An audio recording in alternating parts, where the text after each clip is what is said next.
Thank you. Okay, thank you so much. Don't worry, I will try to keep you as little time as possible away from the lunch. So it's something I will try to make it brief. It's absolutely exhilarating to be back into a technical conference, because as of late, I usually am more on the business rounds, and I'm a trader to my class, and it's a little bit of a great feeling to be back surrounded by fellow techies. But today, I'm going to talk to you to a little bit of things which is a little bit more on the maybe strategy, maybe future, maybe social. It's a little bit of something in between of all those. And it's definitely, I think, something that we people who are on the techie side of life need to understand and need to process in order to be able to influence to the kind of people who take decisions on the proper boards, which is usually the place when I find myself as of late. So I'm going to talk about CPS. I'm going to talk to about AI. I know that by now you are absolutely fed up. I cannot take any other conference about AI. I will shoot myself. I fully understand you, so I will try to keep that light. And I focused on the CPS part, who maybe most of you are not familiar with. Okay, so I'll do a lot of stupid things all through my life, not really interesting. Point is, which I find absolutely fascinating about the current state of AI is it's the first time in history when a technological background or a technological breakthrough of some sort is, we have a lot of experience with technological breakthroughs threatening people's jobs and threatening, at the end of the day, a lot of people find their own identity on their jobs. So basically, when there's a technological breakthrough, it's not only that your job is in danger, it's your own identity.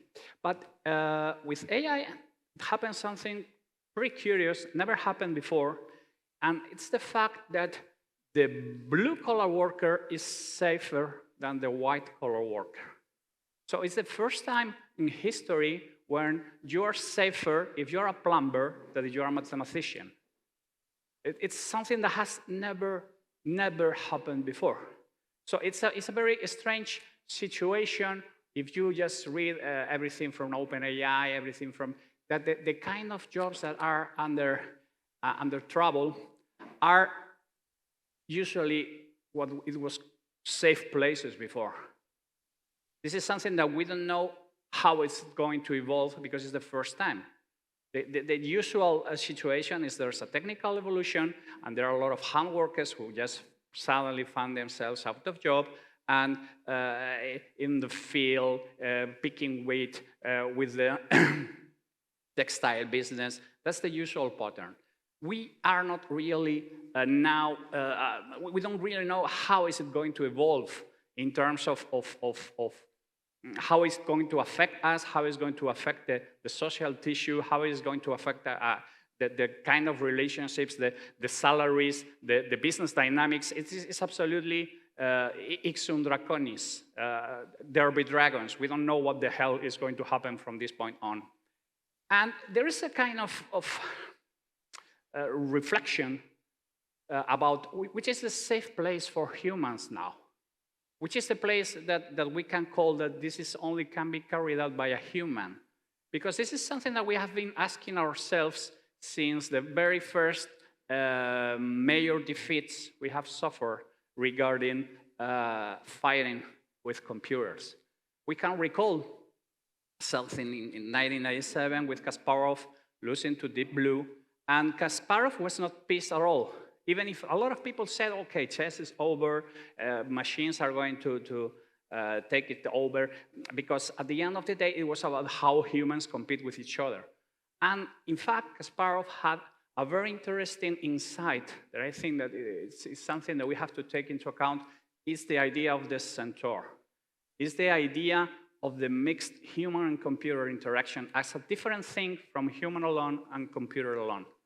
bringing together into something we do not really know how it's going to evolve or the such.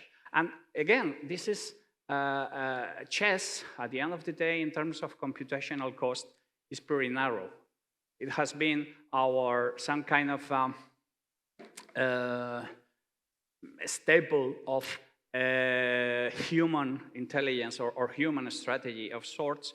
But to be honest, it's because if you are familiar with the Moravec paradox, our brain finds extremely difficult things that a computer can do very easily, and a computer finds incredibly difficult things that we just know when we are born, like tying our shoelaces or things like that.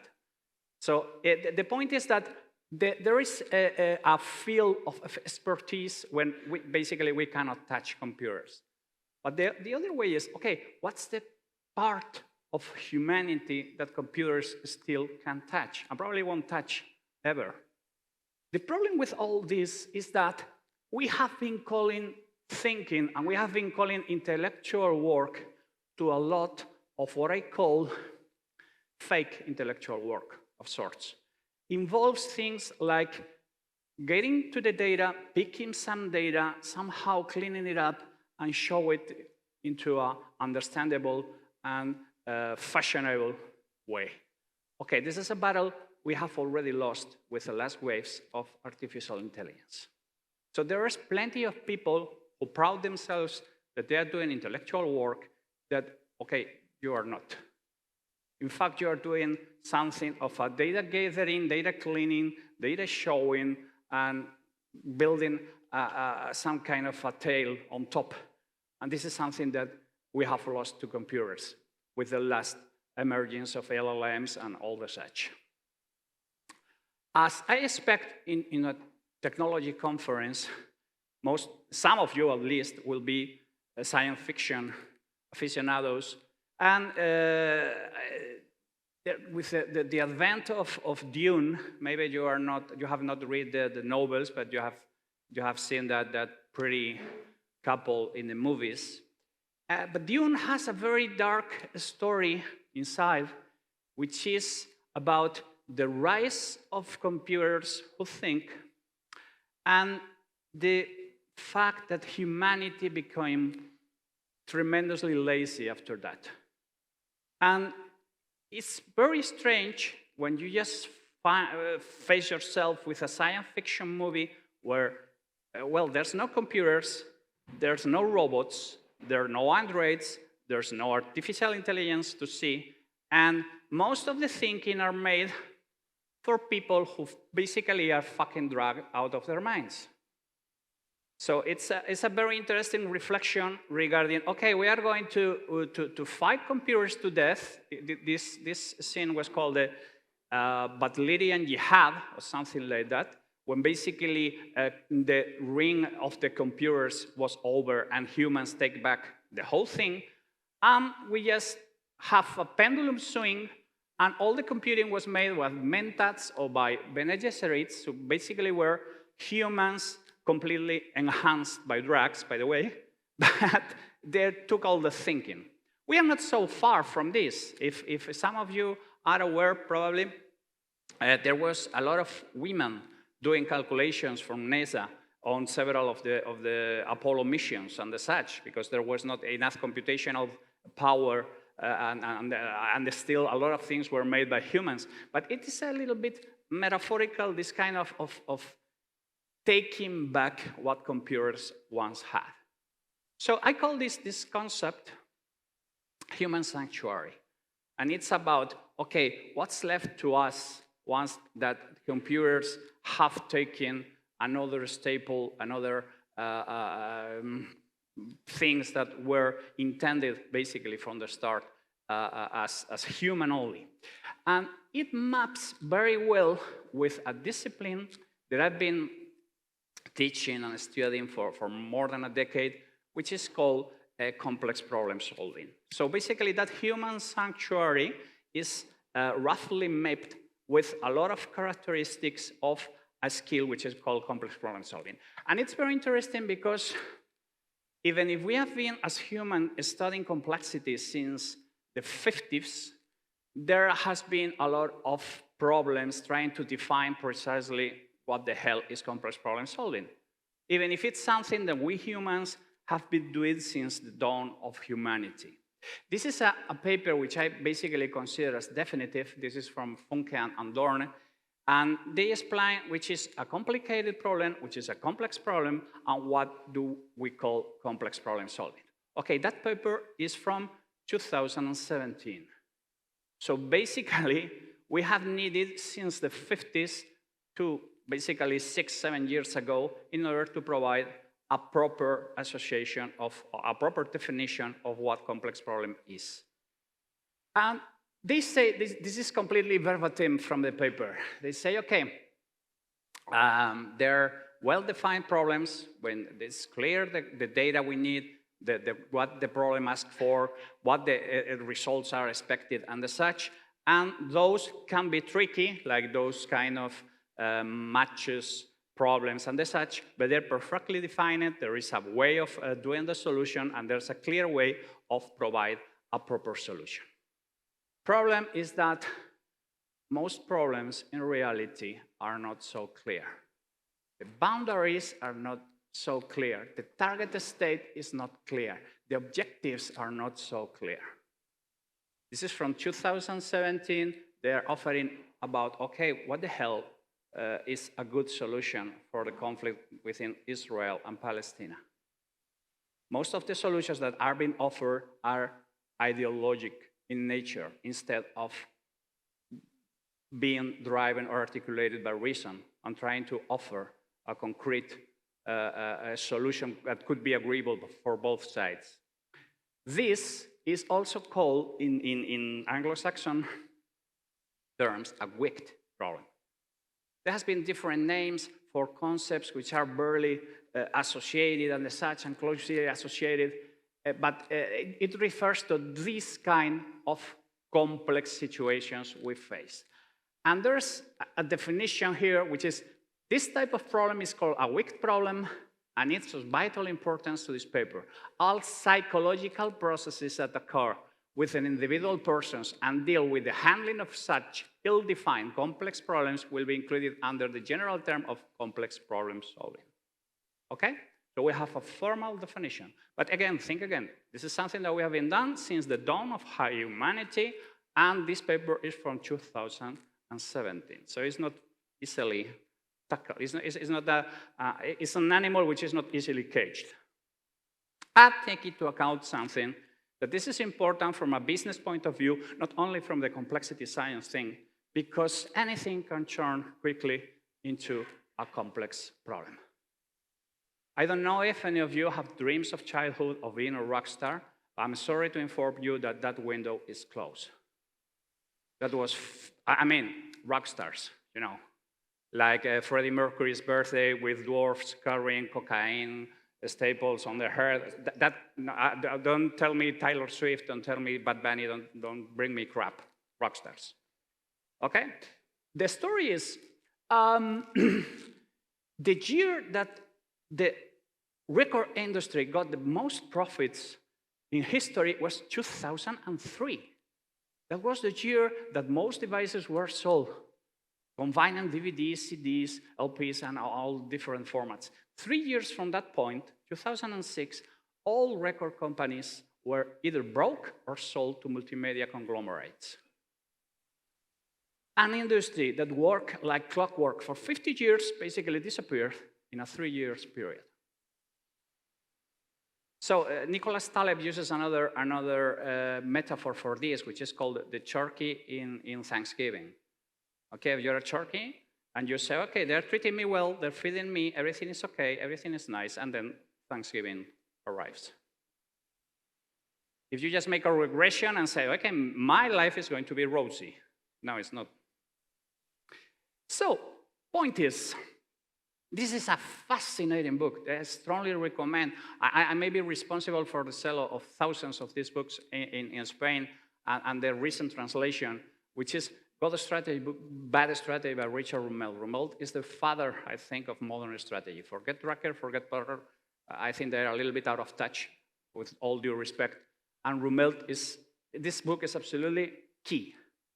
He has a very interesting concept. Curiously, he only mentions it a little bit, but I think it's absolutely critical to understand why are we in this kind of situation we're facing now. He's calling an attractor state. It's called an attractor. It's something of an abstract thing that could be a new technology, could be a new trend, could be a lot of different things. But the point is that when it appears, exerts some kind of a gravity pull to a certain industry. And as far as it's working, that industry is being affected from these kind of things. He's mentioned one example in the book, which is called everything is an IP address or IP everywhere. And this has changed 3 different industries during 3 different decades. In the 90s, the rise of Cisco, who was a smaller startup from the San Francisco University, and the decline of the kings of the data transmission up to that point, which IBM and AT&T.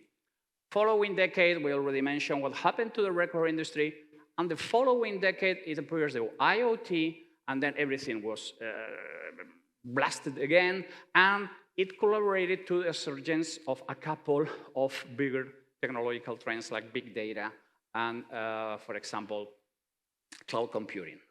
So this abstract thing as everything is an IP address or IP everything has changed 3 different industries on 3 different decades.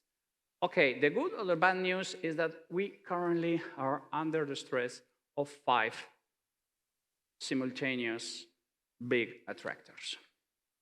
So we are a maximum of uncertainty, a maximum of disruption from a long time. The last time we had a similar situation, we had an industrial revolution. And apart from that, only 1 and maybe a half of the attractors are regarded to that dreaded thing that I don't know if you are so sick of hearing as I am, of digital transformation. Okay, digital transformation turned out to be digitalization, very little transformation, and a lot of money vanished. Banking in Spain have spent 3.5 billion, basically, and not moving the needle at all.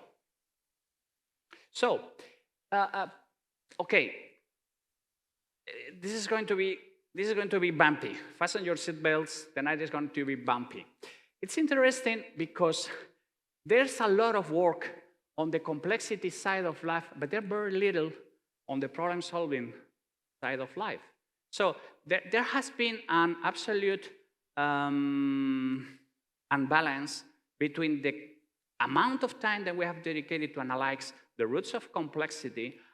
We have dedicated very less time to trying to make something of a systematic approach to problem solving. David Snowden, which is the father of several frameworks that we use on complex problem solving, particularly in sense making, this is the title of another foundational paper, which is called Bramble Bushes in a Thicket, brings to the table one important thing. Complex systems cannot be split into pieces. It's not a clockwork. It's not a combustion motor. It's nothing that we can split into smaller things. It behaves in a wild way. You cannot understand the behavior of a complex system by splitting it into pieces.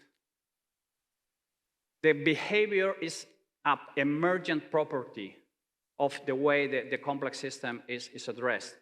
It's the same story. If you analyze a termite or you analyze a bee, you cannot make yourself an idea of how a beehive will behave. Yeah?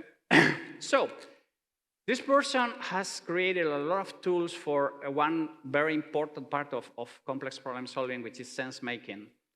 And this is his framework for noticing and knowing what kind of problems we deal with. It starts with the lower part and goes counterclockwise to the chaotic place. It starts with a simple order. There begins the common sense. There is the complicated order that the relationship between cause and effect are known by the literati. Okay, this is consultants, people with expertise and such. There is the complex and order. It's not clear the relationship without cause and effect. It's a little bit complicated, but you have to make experiments in order to try to determine what's going on.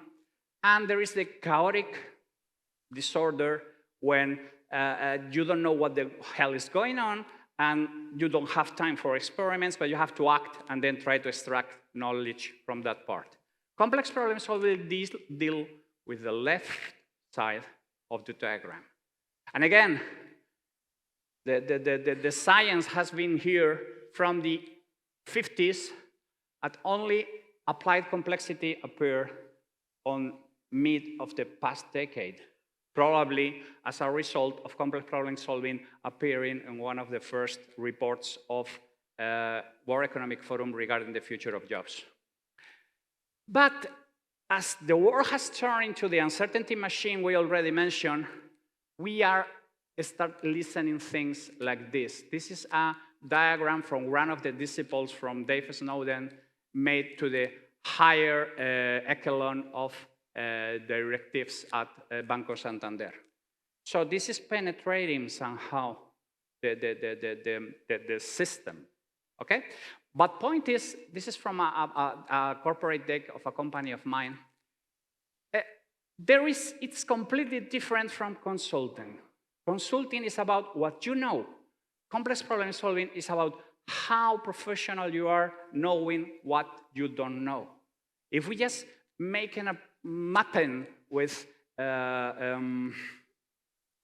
tropes coming from the media, it's more about Dr. House than Mr. Wolf. Mr. Wolf solves problems, but he knows what he's doing. I'm 30 minutes away, I will be in 15. It's not the first time that they help criminals. It's not the first time that they scratch somebody's brains from a window. They know what they're doing. It's a little bit, it's a color somehow, it's a consultant. CPS is more like Dr. House. He doesn't know what the hell is going on. Rest of the people who have a lot of knowledge have given up, and he starts making quick hypotheses on what's going on. And at the end of the day, it's always lupus. But okay, point is, it's more of an approximatory approach than anything else. So there is a kind of overlapping with everything. And it's a difficult space between complexity, problem solving, and fringe futurism. So in order to try to wrap up the points I want to focus you into this convergence of both things, first is thinking a little bit about the human mode. What makes us human? What is a safe place against computers? And it deals with a lot of things that computers cannot do. And it deals with a lot of things with, for example, medical research, which is still way apart from being able, because medicine is not a hard science. I was talking last time in a tech talk I was giving with Dr. Sariar Ponen here in Malaga, by the way, and he told me, okay, medicine is a pseudoscience. And she is an MD with 25 years, but she knows that most of the times, every single case is completely different from the other. There's no way of making something predictable. Second, there's always places when you demand, if you're familiar with MIDI or you're familiar with when drums were substituted by electronic drums and such, they were absolutely perfect machines, but they were absolutely unhuman. So there are plenty of things who need to be carried with imperfections in order to make it a little bit human. And you have to think what things demand precision and what things demand humanization. There's plenty of work based on people being glued to their tables, assuming a humongous amount of information, a cognitive surplus. This is completely absurd right now on the years of artificial intelligence.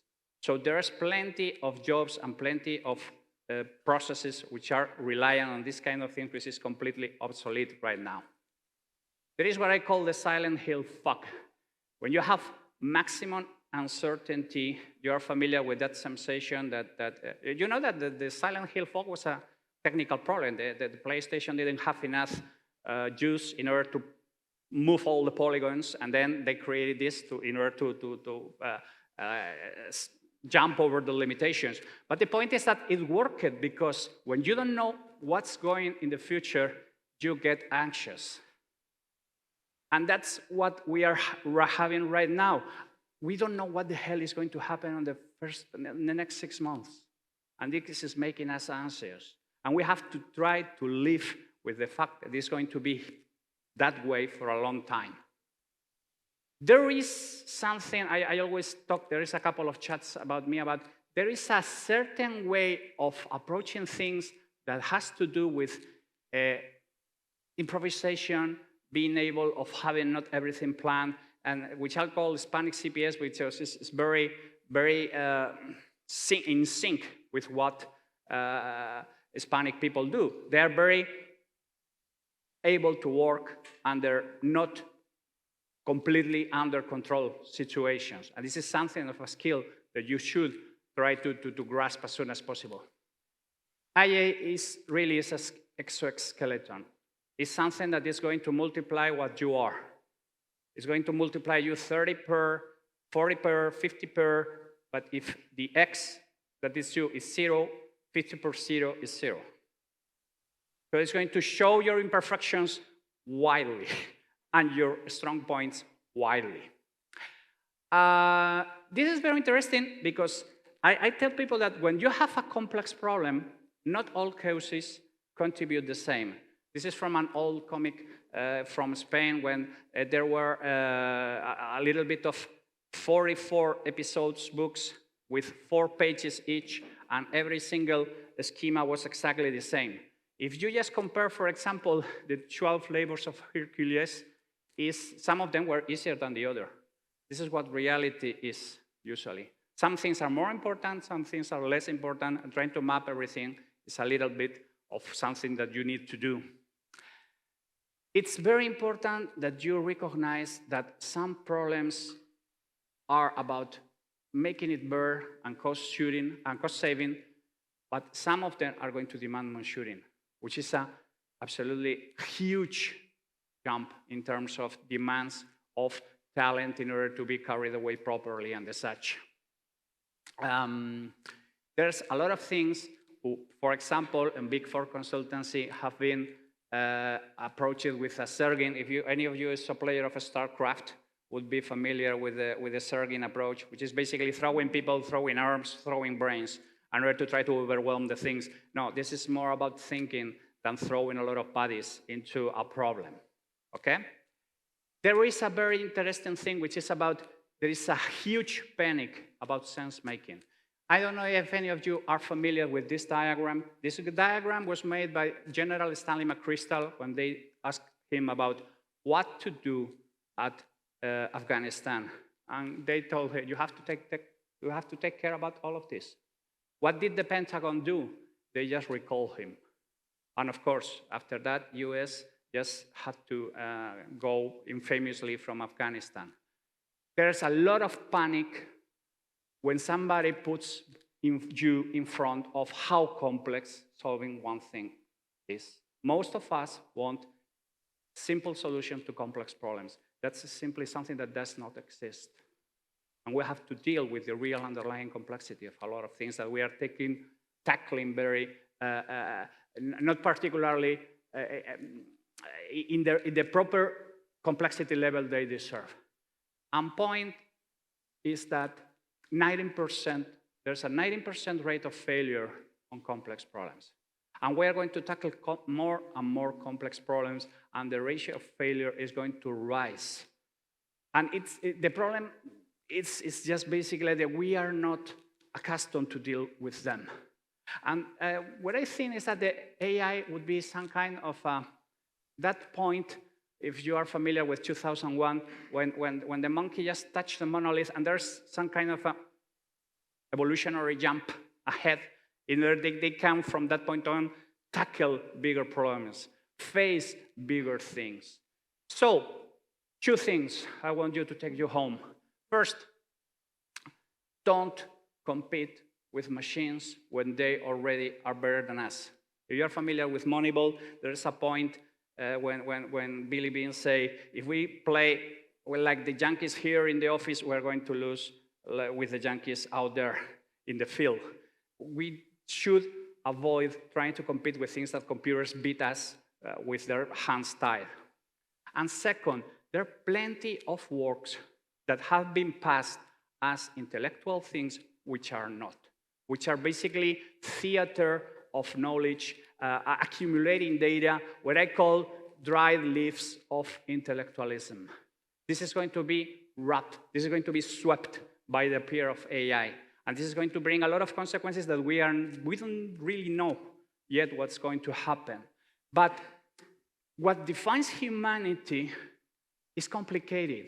Going back again to 2001, we just feel how the computer is being killed. And it's not a human thing, but we notice how it's deteriorating. And at the same time, we just can map that. If any of you have been unfortunate enough to see in first person how an Alzheimer destroys a person, it's a very similar thing. We feel that a human has been killed. It has nothing to do. What makes humans humans is not if they are made of flesh and bone. It's a different thing. So this is a record from a Spanish band. The name is Trust Your Machines. Same story. You're going to get paid about what kind of duo you make with your machines. A little bit like Batman and Robin thing. So you should try to understand that it's the team you are going to make with your machines which is going to determine how you're going to be able to tackle this and how you're going to be paid in the future. And thank you so much for your time.